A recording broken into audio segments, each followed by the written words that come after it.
આ દ્રશ્યમાં દેખાતી આ દીકરી એક માતા લાગે છે, પરંતુ સત્ય હકીકત કંઈક અલગ છે.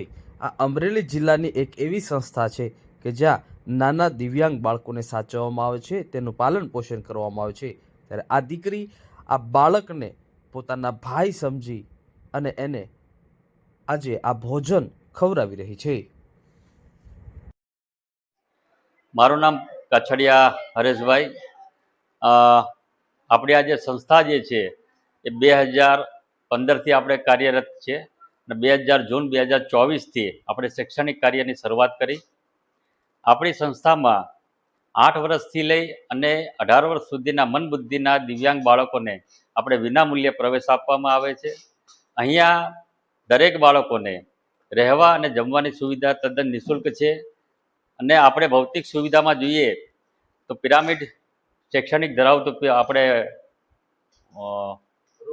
ક્લાસરૂમો છે, એમના કુમાર છાત્રાલય, સાથે સાથે રમતગમત અને ક્રીડાગણ મેદાન, આપણે મધુર ભોજનાલય, ડિજિટલથી સ્માર્ટ ટીવીથી આપણે સુસજ્જ આપણે ક્લાસરૂમો છે. સંસ્થાની જો પ્રવૃત્તિની વાત કરીએ તો શૈક્ષણિક તાલીમ, રોજિંદી દૈનિક ક્રિયાની તાલીમ, સામાન્ય જ્ઞાન, યોગા, કસરત, આર્ટ એન્ડ ક્રાફ્ટ, રમતગમત, પ્રવાસ પર્યટન, પ્રી વોકેશનલ તાલીમ, આ બધી જ પ્રકારની તાલીમો આપણે અહીંયા આપવામાં આવે છે. અને અહીં જે આ શરૂ કરવાનો એક જ હેતુ હતો કે અમરેલી જિલ્લામાં મનબુદ્ધિ ક્ષેત્રે કામ કરતી અને શિક્ષણ આપતી એક પણ સંસ્થા નથી.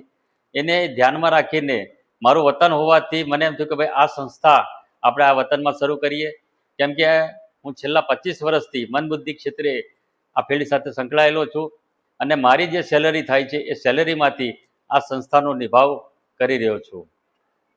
કેટલા બાળકો છે સર? હાલ આપણે આ સંસ્થાની અંદર 6 બાળકોથી શરૂ કરેલી આપણી આ સંસ્થામાં અત્યારે હાલ આપણે 32 બાળકો તાલીમ લઈ રહ્યા છે. મારું નામ છે હીર અને હું આ બાળકોને મારા ભાઈ હોય, સગો ભાઈ, એવી રીતે રાખીએ છીએ. જે બાળકો જમી નથી શકતા એ બાળકોને પ્રેમથી જમાડીએ છીએ. પછી જે બાળકોને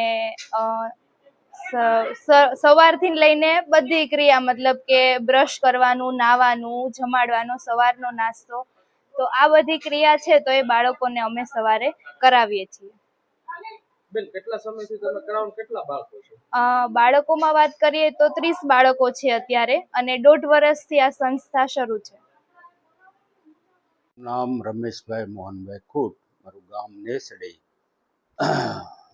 કમી કેરાળા મંદબુદ્ધિની સંસ્થામાં બાળકો માટે ચોખ્ખું શાકભાજી મળી રહે એના માટે ઓર્ગેનિક 1.5 વીઘાનું શાક ઉગાડ્યું છે. એની સંપૂર્ણ જવાબદારી મેં લીધી છે અને હું એમાં મહેનત કરું છું.